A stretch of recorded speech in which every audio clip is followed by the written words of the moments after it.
No aquarium, no tank in a marine land, however spacious it may be, can begin to duplicate the conditions of the sea, and no dolphin who inhabits one of these aquariums or one of these marine lands can be considered normal.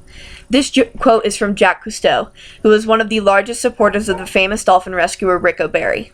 With that, I agree with Jacques Cousteau and I affirm the resolution. Resolved, the United Nations should adopt a resolution decrying or demanding an end to the annual dolphin hunt in Taiji, Japan.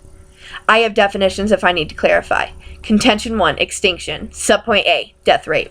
Each year, around 500,000 dolphins are killed either by boats, fishing nets, and many during the Taiji slaughter. The slaughter happens from September to April, killing over 20,000 dolphins. According to OccupyForAnimals.org, dolphins will go extinct in Japan in under 150 years, and in the rest of the world in the turn of the century at the rate we are going. Subpoint B, in the aquariums.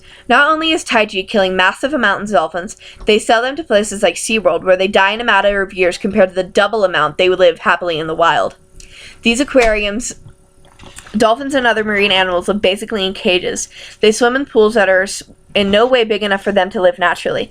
In fact, it has been proven by the Department of Conservation that many dolphins take their last breath purposely within places like SeaWorld. Contention 2, slaughter. The brutal animal slaughter of dolphins in places like Taiji, Japan is not only an act of extreme cruelty to the highly sentient animals, it is deceptive and harmful to the consumer of the meat from these kills. Mercury levels in dolphin meat sold in Japan are far higher than the world considered in nature, and certainly higher than is allowed under the health standards in any developed nation. Tests conducted by the Blue Voice during the spring of 2008 on residents of the village of Taiji, Japan, reveal that people who eat dolphin meat exhibit extremely high levels of mercury and other heavy metals.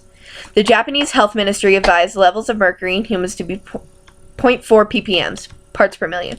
The highest level in our test revealed mercury levels of 18.9 ppm in a man who eats dolphin meat to this day. A doctor who specializes in mercury toxicity advised that the individual will be immediately hospitalized. The second dolphin-eating individual showed mercury levels of 13.74 ppm. In our sampled 3 Taiji citizens indicate they had given up on eating dolphin meat a year or more ago.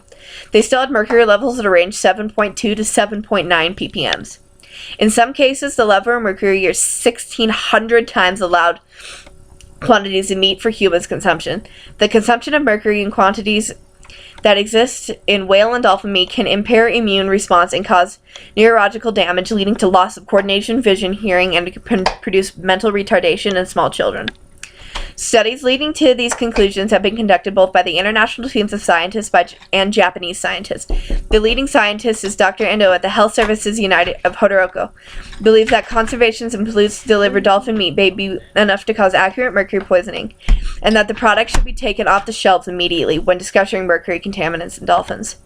One tragic side effect of the ban of the commercial whaling and Japanese fishermen have increased their slaughter in dolphins by a fold. The product labeled sold as whale meat is often found to be dolphin meat if you take genetic analysis. These findings were reported to the most recent of the International Whaling Commission. The reported Japanese consumers were unwilling consuming high contaminated and potentially dangerous whale and dolphin products. The concentrations of pollutants in whales and dolphins is not only sufficient to demand an immediate end to their consumption by humans, and thus their killing in the first place. It is also an indication of the ever-increasing pollution of the oceans. So, as you can see, if someone like the United Nations steps in and stops this massive slaughter of dolphins, we will stop their extinction and stop the mercury poisoning of humans. Thank you. And my name is Hadley Cabitto, and I am from Wood River High School.